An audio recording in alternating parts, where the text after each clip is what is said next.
Hello friends, सत श्री अकाल जी, जय माता दी। Hope everything is fine at your end. बहुत ਤੁਸੀਂ क्वेश्चंस कर रहे हो, काफ़ी कुछ पूछे जा रहे हैं सवाल, मीटिंग्स हो रही हैं, जूम मीटिंग्स हो रही हैं। पता लग रहा है कि ਤੁਹਾਨੂੰ फ़ायदा लग रहा है इन वीडियोज़ का। तो हम ट्राई करते हैं कि आपका हर एक कमेंट पढ़ा जाए और उसके हिसाब से जिसकी डिमांड ज़्यादा है उसके ऊपर वीडियो बनाया जाए। तो फ्रेंड्स, अगर आपने अपना केस डिस्कशन करना है, मैं हर एक वीडियो में बोलता हूँ, आपको सीधा हमारे पास आने की ज़रूरत नहीं है। सबसे पहले तो आपका केस देखना होता है। अगर आपने अपने आप भी एप्लीकेशन भरनी है तो आपको डिस्कशन करना है केस का, तो जूम मीटिंग अवेलेबल है। वो मेरे साथ पर्सनल मीटिंग होती है, इंडिविजुअल मीटिंग होती है, हर एक केस का अलग से होता है। उसकी 500 रुपीज़ फ़ीस है, आपको पेटीएम करना पड़ता है। ईमेल करेंगे आपको सब डिटेल मिल जाएगी, आपकी ईमेल पे भी लिंक आ जाएगा, व्हाट्सएप पे भी लिंक आ जाएगा। तो ये हमने सिस्टम बनाया हुआ है। तो उस केस डिस्कशन में आपका सारा स्टेटस हम बता देंगे कि ये आपकी प्रोबेबिलिटी है, ये आपके डॉक्यूमेंट्स में अगर कोई कमी होगी तो वो बता दिया जाएगा, ये आप पूरा करें। और अगर सब ओके है तो आपको बता दिया जाएगा ओके है। उसके बाद अगर आप खुद भरना चाहें तो आप खुद भर लें, हमारे से भरना चाहें तो हमारे से भर लें, ठीक है, वो आपके विल है। पर हम इनकरेज यही करते हैं कि सभी लोग अपनी एप्लीकेशन खुद भरें। कोई डॉक्यूमेंट में आपको प्रॉब्लम है, स्पेसिफिक डॉक्यूमेंट्स भी हम, जैसे एसओपी हो गया, इनविटेशन लेटर का फॉर्मेट हो गया, एसओपी फॉर स्टडी वीज़ा हो गया, एसओपी फॉर ट्रैवल वीज़ा हो गया, तो वो हम आपको दे देते हैं अगर आपने हमारे से बनवानी है इंडिविजुअली, वो भी सब अवेलेबल है, ठीक है। तो आज का जो मेन हैगा अपना टॉपिक वो है SOP and letter of invitation का फॉर्मेट। वो कैसा होना चाहिए tourist visa for Australia, and it will applicable to every visa, क्योंकि हर एक वीज़ा में ये कॉमन चीज़ है कि आपको एसओपी लगाना ही है, स्टेटमेंट ऑफ पर्पस, और अगर आपका कोई बंदा बाहर रहता है उससे लेटर ऑफ इन्विटेशन लेना ही है। ये दोनों चीज़ें आपको ये ट्रैवल को सपोर्ट करती हैं, आपके केस को क्लियर करती हैं ऑफिसर के सामने, इमिग्रेशन वाले, कि आपका पर्पस क्या है, सारा कुछ। इसमें स्टेप बाय स्टेप 6-7 पोर्शन होते हैं। जैसे मैंने एसओपी स्टडी की बताई थी, पहले मैं एसओपी बताऊंगा आपको ट्रैवल की। और ये बहुत इंपॉर्टेंट डॉक्यूमेंट है फ्रेंड्स, इसको आपने ऐसे छोड़ना नहीं है। कई लाइटली लेते हैं। अगर एजेंट से आप किसी से करवा रहे हैं तो वो जो आपकी एसओपी बना रहा है, तो एक बार उसको आप गो थ्रू हो जाओ, अगर आपने खुद नहीं बनानी है। अगर हमारे से बनवानी है खाली एसओपी तो हम आपके लिए बना देंगे। तो सब चॉइसेस आपके पास हैं, और इस वीडियो से आपको मदद मिलेगी। अगर आपने खुद बनानी है तो आपको हेल्प होगी कि क्या क्या पोर्शन आपने उसमें ज़रूर डालना है, वो मिसिंग नहीं रहना चाहिए एसओपी में। तो ट्रैवल की एसओपी की बात करेंगे, ठीक है जी। तो स्टार्ट करते हैं आज का वीडियो। लाइक शेयर सब्सक्राइब ज़रूर कर दें। और आपका कोई और क्वेरी है जो कि जनरल पब्लिक के लिए, अपने केस का स्पेसिफिक पूछना है तो जूम मीटिंग में, क्योंकि हर एक का फाइल, हर एक का केस, हर एक का सब डिफरेंट है, तो वो जर्नल वीडियो नहीं बन सकता। ये जो बन रहा है ये सबके ऊपर एप्लीकेबल है, इसको आप फॉलो करके अपना केस बना सकते। अगर किसी चीज़ में प्रॉब्लम है देन केस डिस्कशन आप कर सकते हैं। आई थिंक अब मैंने आपको क्लैरिफाई कर दिया, ठीक है। तो अब स्टार्ट करते हैं एसओपी फॉर टूरिस्ट वीज़ा और विजिटर वीज़ा। तो फ्रेंड्स स्टार्ट करते हैं। स्टेटमेंट ऑफ पर्पस आपने कैसे लिखनी है, स्टेप बाय स्टेप चलेंगे, सब आपको बताया जाएगा। कौन कौन से स्टेप्स हैं, उसमें क्या क्या आपने मेंशन करना है, क्या क्या नहीं, क्या क्या लिखना है, ठीक है फ्रेंड्स। तो पूरा वीडियो एंड तक ज़रूर देखें, ठीक है। तो सबसे पहले आपको अपने आप को इंट्रोड्यूस करना है कि I am so and so. आपका इंडियन पासपोर्ट है तो आप बताएंगे हमारा ये पासपोर्ट है, यहाँ पर हम रहते हैं। और उसके साथ ही इमीडिएटली आपने अपने बारे में सब यहाँ पर ब्रीफ में इन्फॉर्मेशन दे देनी है कि हम ये काम करते हैं। अगर आप बिज़नेस में हैं तो आप बताएंगे हम ये बिज़नेस करते हैं। अगर आप किसी जॉब में हैं तो आप बताएंगे हम ये जॉब करते हैं। किसके साथ रहते हैं, कहाँ पर रहते हैं, पेरेंट्स के साथ रहते हैं, फैमिली के साथ रहते हैं, सब आपने वहाँ पर बताना है, ठीक है।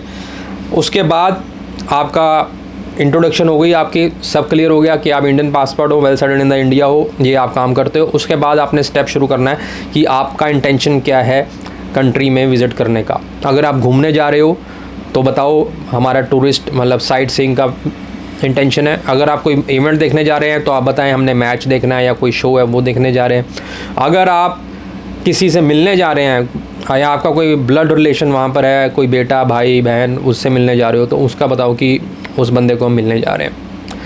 अगर वो वहाँ का रेजिडेंट है तो उसके बारे में भी डिटेल दे दें कि वो वहाँ का पीआर है, वहाँ पर सिटीज़न है या वहाँ स्टडी वीज़ा पे, वट एवर ही इज़, वो आपको बताना है फर्स्ट पैराग्राफ के अंदर, ठीक है।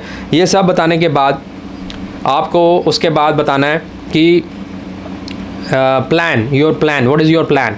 अगर वो आपका कोई बिज़नेस ट्रिप है, फॉर एग्जांपल आपने कोई कॉन्फ्रेंस में जाना है, कॉन्फ्रेंस वाले बताएंगे कि हमारी कॉन्फ्रेंस है, तब आपका, क्योंकि सब क्लासेस होती हैं फ्रेंड्स विजिटर वीज़ा में, तो अगर आप किसी बिज़नेस पर्पस बिज़नेस मीटिंग के लिए जा रहे हैं, उसमें भी टेम्परेरी वीज़ा ही होता है वो, लेकिन बिज़नेस मीटिंग में क्या होता है कि वो सब क्लास दूसरी लगाते हैं, तो वो आपको सिंपल विजिटर वीज़ा नहीं लगेगा उसमें, ठीक है फ्रेंड्स। तो वो आपको सेकंड उसके बाद फॉलो अप करके बताना है कि अगर आपने सिर्फ मिलने जाना है या घूमने जाना है तो वो प्लान बताएं, अगर आपका बिज़नेस मीटिंग का प्लान है तो वो बताएं। तो ये क्लियर हो गया। उसके बाद जो नेक्स्ट स्टेप है, आपको बताना है टाइम, कितना आपने वक्त वहाँ पर गुजारना है। ये आपने प्लानिंग बिल्कुल उनको क्लियर कट बतानी है। अगर आपका 10 दिन का ट्रिप है तो आपको बताना है कि हमने 10 डेज़ वहाँ पर रहना है, 10 डेज़ रहना है। और इसके साथ ब्रैकेट में डाल दें कि flight reservation, hotel reservation is enclosed, वो आपको करनी है। वो मैं आपको हमेशा पिछली वीडियो में आपको बताया था कि अगर आप राउंड द ट्रिप ये रिज़र्वेशन डमी नहीं दिखानी यहाँ पर, मैं आपको बता रहा हूँ ये रिजेक्शन के कारण होते हैं, डमी लगा देते हैं एजेंट, डोंट यूज़ डमी। तो वहाँ पर आप, मैंने यात्रा.com को आपको रेफरेंस दिया था, वो आपको कुछ फ़ीस लेके प्रॉपर आपका पूरा प्लानिंग के हिसाब से वो प्रॉपर रिज़र्वेशन जो एक्चुअल में जेन्युइन है वो आपको देते हैं, वो आपने कॉपी वहाँ पर लगानी है। उसके साथ आपको वो पूरा पैकेज होता है, होटल भी मिल जाएगा, साथ में हेल्थ इंश्योरेंस भी हो जाएगी। तो ये स्टार्टिंग में आपने लिख देना है ब्रैकेट के अंदर, दोज डॉक्यूमेंट्स आर एनक्लोज्ड, ताकि उसको क्लियर हो जाए भी बंदे ने सब करवाया हुआ है, पक्का काम किया हुआ है, ठीक है। तो टाइम वाले स्लॉट के साथ आपने ये बता देना है। इससे आपका वजन बनता है, पूरा क्लैरिटी आती है स्टेटमेंट ऑफ पर्पस में, बहुत इंपॉर्टेंट डॉक्यूमेंट है, ठीक है। उसके बाद तीसरे स्टेप में आपने बताना है पूरा डिटेल में कि आप कहाँ कहाँ जाएंगे। अगर आप घूमने जा रहे हो, आपने 3-4 जगह घूमना है, तो उसमें बता दो ब्रीफ में कि हमने यहाँ जाना है, तो ये हमारा घूमने का प्लान है। अगर आप मैच देख रहे हैं, मैच का डिटेल थोड़ी सी दे दो कि कौन सा मैच है भाई। ये नहीं है कि लिख दिया मैच देखने जा रहे हैं, पूरा बताइए कौन सा T20 का मैच है, कौन सी सीरीज़ का मैच है, कहाँ पर आपने जाना है, सारे अटेंड करने हैं। अलग अलग स्टेट में 2-3 अगर मैच हो रहे हैं, फॉर एग्जांपल ऑस्ट्रेलिया में अलग अलग स्टेट्स में, तो आप बताओ कि हमने तीनों मैच देखने हैं और तीनों जगह पे जाने का हमारा प्लान है। ये सब जब आप उस पैराग्राफ में बता दोगे, उसमें वहाँ पर फिर लिख देना एनक्लोज्ड आइटिनरी, जो कि कौन देगा आपको, जहाँ से आप ये रिजर्वेशन वगैरह कराएंगे ना सारा फ़्लाइट का, वो आपको आइटिनरी भी प्रॉपर ऑफिशियल बना के देते हैं, साथ में स्टैंप लगते हैं, ठप्पे लगे होते हैं, पूरा वैलिड डॉक्यूमेंट होता है। तो वो आपने वहाँ पर लिख देना है SOP में कि हमने आइटिनरी भी detail with flight timings and dates लगा दी है। तो इससे आपका एकदम सब क्लियर कट पक्का काम हो रहा है, स्टेप बाय स्टेप पे आप बता रहे हो कि हमने ये चीज़ करी हुई है, ठीक है। उसके बाद ये करने के बाद आपने स्टेप जो नेक्स्ट स्टेप है उसमें बता देना कि आप अकेले जा रहे हो या फैमिली के साथ जा रहे हो, क्लैरिटी हो जाए कि ये बंदा इंडिविजुअल है या विद फैमिली जा रहा है, तो वो आपने उसमें क्लियर कर देना है, ठीक है फ्रेंड्स। और ये सब करने के बाद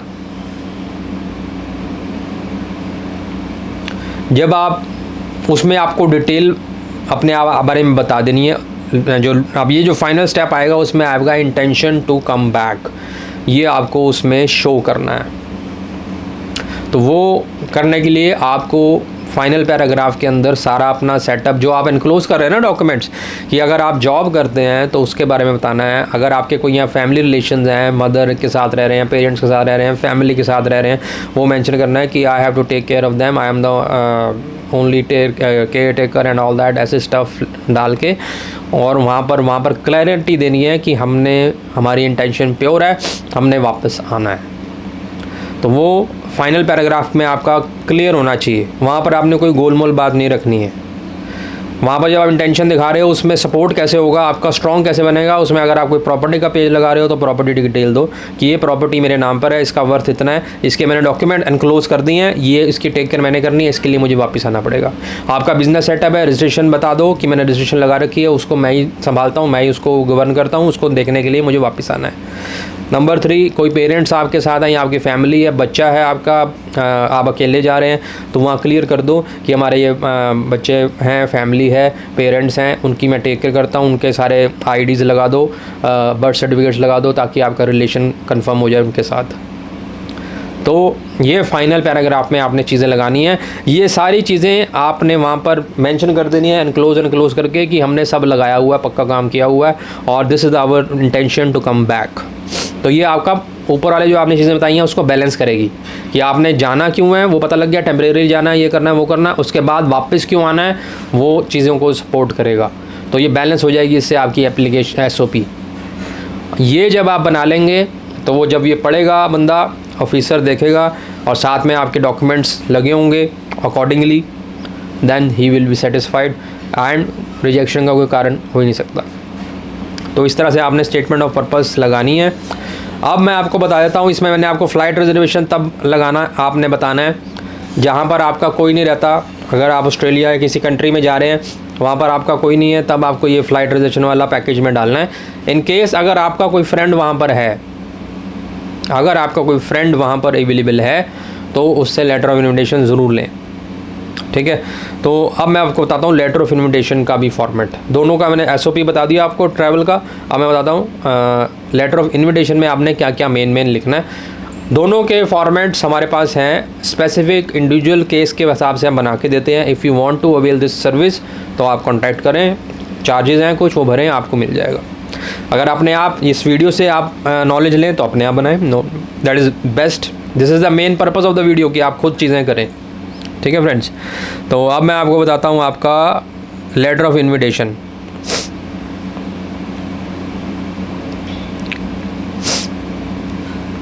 और ये इन्फॉर्मेशन आपका जो मैंने स्टेप बताया, जहाँ पर आपने स्टे के टाइम बताना है और विज़िट का प्लान बताना है, यहाँ जाना है, वहाँ पर आपने लिखना है। अगर आपका होटल रिजर्वेशन नहीं है, जहाँ पर मैंने आपको एक लाइन बोली थी कि एनक्लोज कर दें, टेनरी में सब कुछ है, वहाँ पर आपने मेंशन कर देना है कि हमारा फ्रेंड है, उसने लेटर ऑफ इन्विटेशन दिया हुआ है, लेटर ऑफ इन्विटेशन एनक्लोज्ड, ठीक है। अब मैं आपको बता रहा हूँ लेटर ऑफ इन्विटेशन में आपने क्या क्या लिखना है।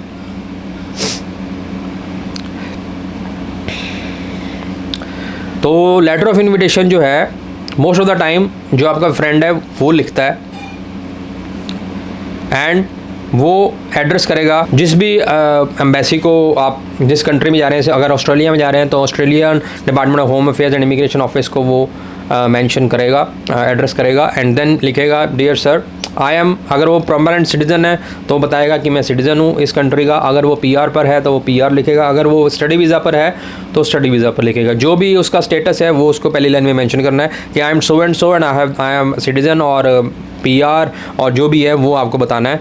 And I am would like to verify my purpose to invite mister, वो आपको लिखेगा एम्बेसी को कि मैं अपना पर्पज़ बताना चाहता हूँ कि मैं उसको क्यों बता रहा हूँ, क्यों बुला रहा हूँ, अपने फ्रेंड को क्यों इनवाइट कर रहा हूँ। तो पहली लाइन में आपने इंट्रो देनी है अपनी और बताना है कि मैं आपको पर्पज़ बताता हूँ कि हम उसको क्यों बुला रहे हैं। I citizen of so and so, born on, resident of, I hereby would like to verify my purpose to invite Mr. जो आपका नाम है to visit me, मतलब ऑस्ट्रेलिया से आ रही है invitation, to visit me for a period of time starting on. तो वो सारी डिटेल आपने अपने फ्रेंड के साथ शेयर कर लेनी है, वो मैच होनी चाहिए।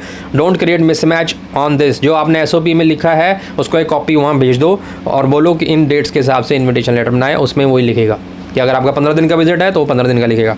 I am request, next line में आपने लिखना है, नेक्स्ट स्टेप में आई एम मतलब आपका फ्रेंड लिखेगा I am requesting mister so and so application for a visitor visa for the following reasons. उसमें वो आपका पर्पज़ बताएगा क्यों आ रहे हो आप। अगर आप मैच देखने आ रहे हो तो वो मेंशन करेगा मैच देखने आ रहे हैं। अगर वो कहेगा कि मैं किसी से मेरे से मिलने आ रहे हैं तो मिलने का बताएगा। अगर घूमने आ रहे हैं तो घूमने का बताएगा।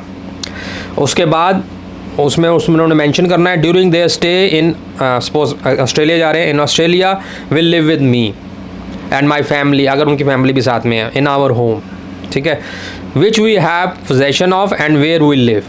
तो ये मतलब है कि वो जहाँ रहता है वो बताएगा कि ये बंदा सो एंड सो इस पर्पज़ के लिए आएगा और वो हमारे पास रहेगा। और उसमें लिखवाना है उसको कि I want to provide lodging board and to pay all expenses incur during their visit.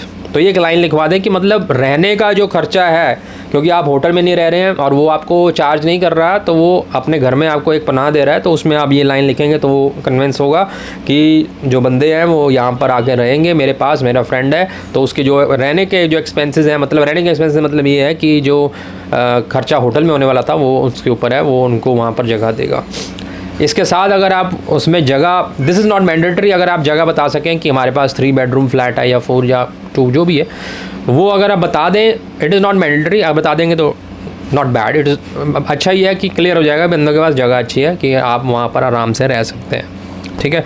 और उसके बाद वो आपकी एक लाइन ये भी लिखेगा कि I want to be legally responsible for them, एक लाइन उसको मेंशन करेंगे तो वेट बढ़ता है कि लीगली हम रिस्पॉन्सिबल होंगे अगर कोई ऐसी वो घटना करता है, कोई गलत काम करता है। तो ये उनको कन्विंस करने के लिए, आप वैसे जाके वहाँ थोड़ी गलत काम थोड़ी करेंगे। तो ये लाइनें होती हैं, फॉर्मेट होता है, ये आपको फॉलो करना पड़ता है। ठीक है फ्रेंड्स, उसके बाद आपने नेक्स्ट में आपने लिखना है कि वो जो बंदा है जो आपको इनवाइट कर रहा है उसको भी एक तरह से थोड़ा बताना पड़ेगा कि for this kind of I have enough amount, I have enough space to accommodate them. ठीक है, और फिर उसने बताना है कि अपना खुद वो क्या कर रहा है, अपनी ऑक्यूपेशन बताएगा, what he is doing, and सारा कुछ उसने अपनी डिटेल उसमें इस लाइन में दे देनी है। एंड आई, और लास्ट में इस पैराग्राफ में लिखा है I make sure that they will leave the country upon completion of their visit. जो उनका पर्पस है मैच देखना है, मैच देख के वो चले जाएंगे, मुझसे मिलना है, इतने दिन रह के फिर वो चले जाएंगे। अगर घूमने आ रहे हैं इतने देर घूमेंगे फिर चले जाएंगे। ये लास्ट में आपने कंक्लूडिंग लाइन लिखनी है, और साथ में लिख दें लास्ट में concluding line, if you need any information you are free to contact me again. अगर उनको कोई शक या वहम या कुछ आ जाता है इमिग्रेशन के हिसाब से तो लिख दो, एक फॉर्मेट है कि आप मुझे कॉन्टैक्ट कर सकते हो कि और कुछ आपको क्वेरी चाहिए तो बताएं। उसके बाद लिखें बेस्ट रिगार्ड्स, तो ये आपका letter of invitation from your friend जिसके पास आप स्टे करेंगे। तो इस फॉर्मेट में ये सारी चीज़ें उसमें होनी चाहिए। अगर आप ये चाहते हैं कि हम आपकी तरफ से बना दें एक फॉर्मेट, आपको दे दिया जाएगा, उसमें आपने बस अपना नाम वगैरह चेंज करना है और आप उसको तैयार कर सकते हैं। ठीक है, तो ये था वीडियो, इसमें मैंने आपको SOP क्लियर कर दिया, लेटर ऑफ इन्विटेशन क्लियर कर दिया और उसमें मेन पार्ट्स आपको बता दिए। बाकी वंस अगेन अगर आपने हमसे डिस्कशन करना है proper, then book Zoom meeting slot daily. I have around 12 to 15 meetings daily मेरे पास होती हैं, तो वो आपको पहले बुक करना पड़ेगा, उसके हिसाब से जो स्लॉट खाली होगा वो आपको मिलेगा। ठीक है, 500 रुपीज़ फॉर 30 मिनट्स मीटिंग। खाली फ़ोन पे बात नहीं हो सकती फ्रेंड्स, वो आप पॉसिबल नहीं है। आप कहेंगे फ़ोन नंबर दे दो हम आज पे सारा, ऐसा नहीं होता। मुझे डॉक्यूमेंट्स देखने पड़ते हैं, हर एक केस डिफरेंट होता है, आपकी सिचुएशन देखनी पड़ती है। तो उसके हिसाब से फिर मैं अपना रिकमेंडेशन जो मेरे हिसाब से है मैं आपको बताता हूँ। फिर आप चाहे अपने यहाँ भरें चाहे हमारे से भराएँ, ठीक है, वो आपकी चॉइस है। वीडियो अच्छा लगा हो लाइक शेयर सब्सक्राइब ज़रूर करें, और कोई क्वेरी और न्यू रिक्वायरमेंट जिसका वीडियो आप देखना चाहते हैं कमेंट बॉक्स में ज़रूर लिखें, तो उसके बेसिस पे वीडियोज़ आगे और बनते जाते हैं। ठीक है फ्रेंड्स, थैंक यू।